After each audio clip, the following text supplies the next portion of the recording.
This video is brought to you by Quadlock. I'll tell you a little bit more about them later in the show.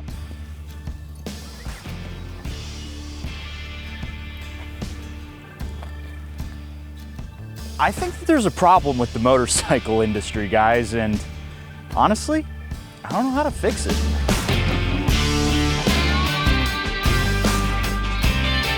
Now let me set a stage for you guys. I'm sitting at home, click-clacking away on my keyboard, writing some scripts for videos for the next few weeks, and as I'm doing my research, I come across this study from the Insurance Institute for Highway Safety here in the States, and they looked at how many motorcycles are actually on the road and a lot of details surrounding those facts and figures. There's actually some really interesting stuff in that article, and I'm actually going to link it down in the description below.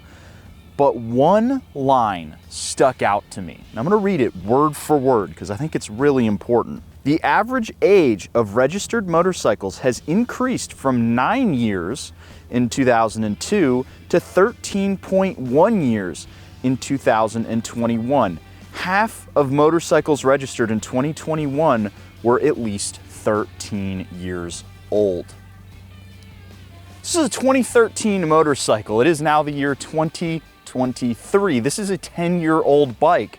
I'm contributing to the average age of motorcycles on the street rising. So what's causing the average age of motorcycles to increase? My first guess was price, but thanks to a study run by Statista's Mobility Market Insights between 2014 and 2022, the average price of a motorcycle in the United States only rose by $150 from $11,750 on average to $11,900. Now, I'm not going to take one source as gospel, but as somebody who's been watching the motorcycle industry for a while, it seems to corroborate my anecdotal evidence. Now, it's completely true that wages have stagnated when you consider increase in productivity, as well as the general increase in cost of living. It's possible that is contributing less to new bikes being purchased, but I want to offer another possibility. That bikes are getting less exciting. With ever-tightening emissions regulations, desire to cut production costs, and increased reliance on technology to keep fast bikes rideable, it feels to me like bikes have essentially coalesced around large parallel twin engines or choked up inline fours. And yet, despite this trend towards homogeneity, there's your $10 word for the day, motorcycle prices aren't reflecting that change.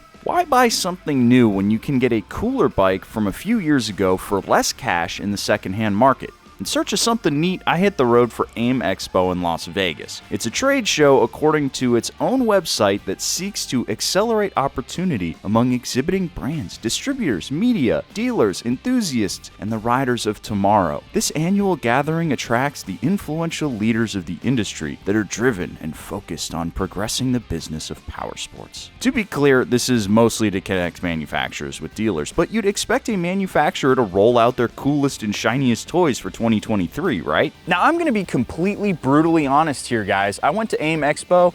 I thought I was going to get some videos out of it, and honestly, the showing there was so weak from all of the manufacturers that really all I did was just go one day. It's a little unfortunate to be a motorcyclist and see such a weak showing from the industry.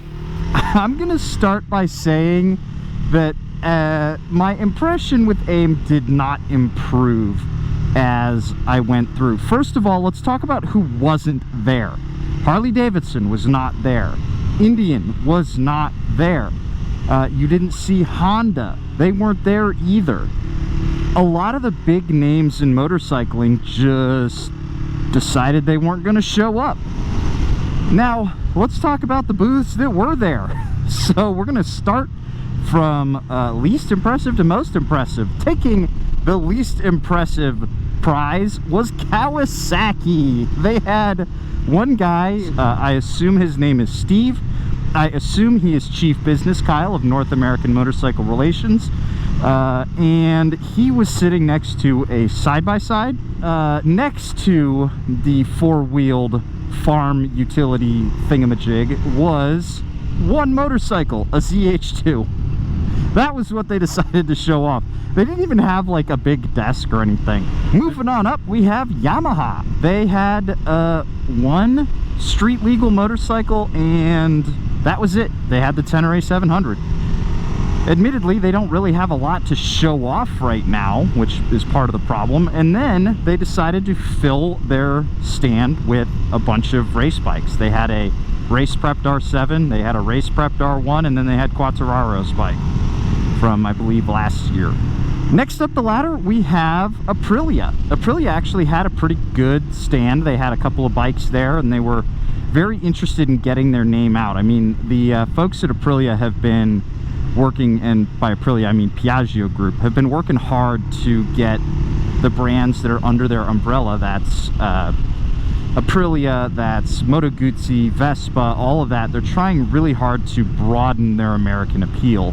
One thing that was kind of a surprise is they didn't have a Mandello on the showroom. They didn't have even one for somebody to sit on. That was an interesting choice, especially with the amount of hype that is built up around the Mandello. Next up, we have Triumph. Triumph had, you know, a couple of bikes there, and they had a screen that looked like they pulled it right out of a dealership. Yeah, okay. I'll give them props. There was nothing that was outwardly missing. There was also nothing that, you know, grabbed my attention. They just had the street triples, and frankly, I'm not all that excited about a street triple anymore. Then, of the big names people recognize, you have the Kiska group. That's KTM, that's Husky, that's Gas, and that's MV Agusta. They had a 4-booth spread, and they had a lot of really cool bikes there. And the people that were there were good, and they talked a lot about the bikes, and they were very passionate. The KTM Husky, Gas, MV people, they were definitely the MVPs of the people that were there from the big names. Now, while I was at AIM, I saw a lot of cool gizmos and gadgets that would be a great addition to your ride. Stuff like heads-up displays, blind spot monitors, and more, and I'm actually going to be doing a lot of testing for those in the coming weeks, so stay tuned for that. But there is one thing that every bike should have, and that is a quad lock phone mount. I've been using mine for months now, and it's genuinely been the best handlebar mount I've ever tried. It's solid as a rock, packs their mag ring so you can stick your phone to stuff, and one of the best things is their poncho. It's a little clear case that you can put over your phone so that if you get stuck in the rain, you won't have to worry about your phone getting soaked. I've actually gotten caught in a rainstorm with my phone on the handlebars, and it came out dry as British humor. They've got cases for all kinds of phones, as well as mounts for your bike, bicycle, car, desk, boat, and more. Check them out in the description down below, and a huge shout out to Quadlock for supporting this channel. Alright, let's get back to it. So if the entrenched motorcycle manufacturers didn't care enough to show up to the biggest trade show in the United States, well, who did? Honestly, it was the Chinese manufacturers. Now, there was a company there that was making boom motorcycles that were all 250 cc's. And I'm gonna tell you right now, those are not gonna get off the ground in the United States. Our roads are too big for 250s, unfortunately. However, I did see some motorcycles that were actually genuinely inspiring. So let's start out with the one that everybody knows, CF Moto and Benelli. So Benelli is a Italian company bought by a Chinese company that is now theoretically designing in Italy, and they're building in China. And I've actually ridden some Benellis in the past, and they're actually not bad. They're not thrilling in any way, but they're exactly what you want a little beginner bike to be. It looks cool, it's got good features, and it's cheap. However, let's talk about a motorcycle company that frankly I didn't even know about before I went to AIM. And these guys, I'm going to tell you right now, they are #1 on my watch list this year, and they won Best in Show for me because it was something legitimately new and exciting for the industry. So this company, Moto Morini, never heard of them before. Apparently they're old school, like 1917 when they first came out, very much like Benelli. Went under, got acquired, and now they're designing bikes in Italy, and they're building them in China. They have 2 bikes right now. They have the X Cape, and they have I'm not even gonna try. It's like Marini. It's basically their 3 bikes using the same 650cc parallel twin. It's a 180-degree crank, which is a little bit of a bummer. But these are bikes with some technology on them, and they're so cheap. The naked bike and the scrambler, yeah, okay, they're gonna sell those for sure. But I want to focus on the X-Cape. This is a motorcycle that truly got me excited. So first of all, it's $8,200, but what do you get for your cash? Brembo brakes, admittedly, they're axial, not radial. You're getting a Marzocchi fully adjustable suspension. You're getting a 7-inch TFT display. You're getting disableable rear wheel ABS. And it's coming in a place that used to be owned by the Tenere 700. You know, middleweight adventure bikes didn't really exist, and then the Tenere 700 proved that there was a market, and suddenly the Tenere is $10,000 now. You know, it's a much more expensive motorcycle. So enter the X-Cape to fill the gap that nobody seems to be filling. Honestly, it feels like this one could defeat the KLR 650.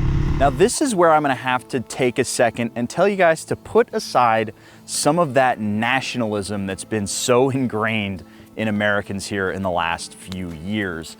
And, you know, generally around the world, it has been seen that nationalism is on the rise. Unfortunately, that does not do anything good for consumers. It does not do anything good for the development of motorcycles. It's actually really detrimental. Don't believe me? Ask Harley Davidson. Okay, we've all seen that Fortnite video, right? I mean, that could basically be an r/motorcycles bot response in the comments. Why is Harley struggling? Have you seen that Fortnite video? Anyway, to sum it up, Harley begged Reagan to increase tariffs on bikes over 750 cc's, making it expensive for companies to compete with Harley Davidson in America, allowing Harley to seem competitive when they really weren't. This led to a stagnation in technology. I mean, how else could you get away with selling the same Sportster for almost 30 years, then modify it just a little bit and sell it for another 20 years on top of that? But it wasn't just Harley. Royal Enfield did the exact same thing in India. That's why the Bullet ran from 1955 to 1995 almost completely unchanged. Competition is good, and the more companies out there vying for your attention and your dollar, the better it is for the consumer. Unfortunately, we just live in a late-stage capitalist dystopia where buying a politician can save you millions year over year on your R&D budget. At the end of the day, guys, these Chinese motorcycles, whether they're Moto Morini, designing their bikes in Italy and building them in China, selling them cheaper that way, or whether it's QJ Motors or CF Moto, those bikes are going to force an answer from the entrenched motorcycle companies out there in the world. Yamaha cannot sit on its laurels while CF Moto comes out with an alternative to their MT-07. Even here in the States, Harley Davidson is gonna have to react.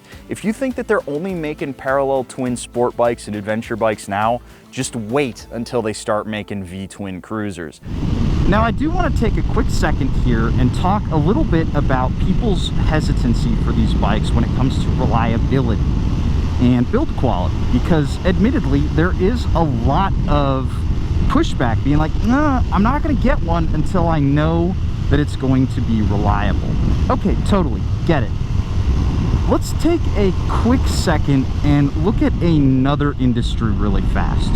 And this is something I'm super familiar with, guitars. Admittedly, I'm not a very good player. However, I do have a whole bunch of guitars, and I can tell you not one of them was made in America. In fact, all of them are Eastern made. The bulk, built in China. The reality is, when it comes to guitars, that people have gotten so good with CNC machining and so good with winding the pickups and all of this stuff that for $200 you can get a guitar with 2 humbuckers, good tuners, and a vibrato bridge. In fact, that's exactly what my Jackson Dinky was. I even have a Charvel Desolation that was built in China, and I've played it back to back with a Collings that's built here in Austin, handmade. And I'm gonna tell you, for the average player, you don't need to spend money on the cowlings. And we're starting to see that with motorcycling as well. Now, I know a lot of people are still gonna be like, well, I don't trust the Chinese factories. Well, okay, totally fine. Do you trust an Indonesian factory? Do you trust a Taiwanese factory? Do you trust a Vietnamese factory? Do yourself a solid. Find out what your factory code is in your VIN. If you live in the States, this is required by the government that this is on your VIN number. There's a character in your VIN that will tell you exactly where your bike is from. If you're riding a Yamaha, most of them are made in Japan, but you might be surprised. The XSR 700, that's built in France. A lot of Ducatis are actually not built in Italy. I have the factory code for Italy on this motorcycle, but some of them are built abroad. A lot of motorcycles are not built in the country that you think they are. And welcome to the video day 3. The more I spent time working on this project, the more it felt like there was meat on this bone that I needed to dig into, and all of my resources are down in the description below if you wanted to check this stuff out for yourself. I actually highly recommend that you do figure out where your bike was built. At the very least, it might be an enlightening experience to find out that maybe your supposedly Japanese motorcycle was not built in Japan. It might have been made in Europe, it might have been made in Indonesia or wherever. Personally, I don't think it matters where your motorcycle was built. I think that we've reached a point with modern manufacturing where we've hit a base level of quality, and whether or not your Brembos are built in China or whether they're built in Italy or wherever, they're functionally gonna be identical because it's made out of the same metal in the same molds. And personally, I don't think that a flag makes a motorcycle. I think it's the sum total of the experience of riding it. And all of this is to say, I am actually kind of looking forward to a little bit of disruption in the motorcycle industry from these Chinese brands. I think it's gonna do a lot of good to reinvigorate some of the lessening passion that we've seen from manufacturers. I think it's really going to do a good job to force responses from the Big Four, from Harley, from Triumph, from all of these companies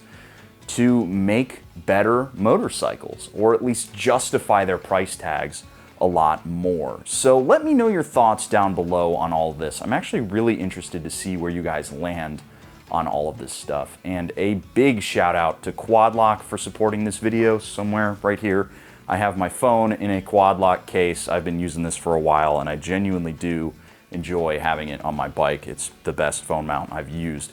All of the information for this down in the description below. And with that, I'm gonna call it a day, guys. I'm gonna finish editing this video, and I will see you in the next one.